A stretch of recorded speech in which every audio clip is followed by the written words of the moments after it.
da v tišini vstanemo in spremljamo polaganje vencev v spomin in v počastitev tisočev Slovencev in drugih, ki v Rogu ležijo pobiti.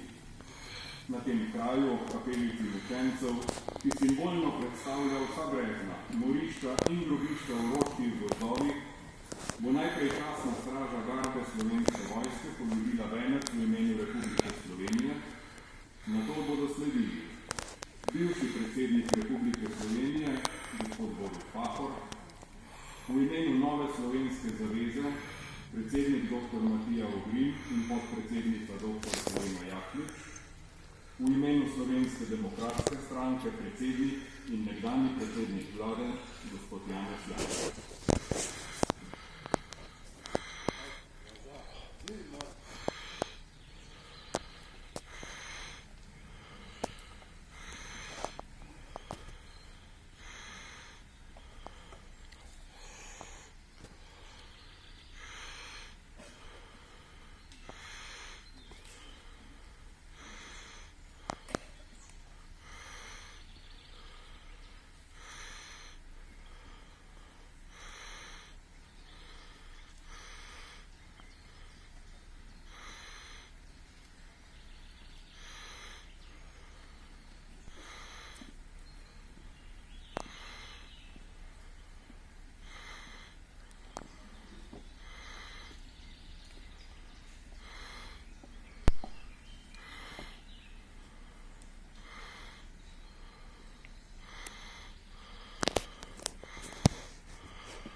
S tem je slovesnost polaganja vencev zaključena in pričnemo z obhajanjem svetega Riča.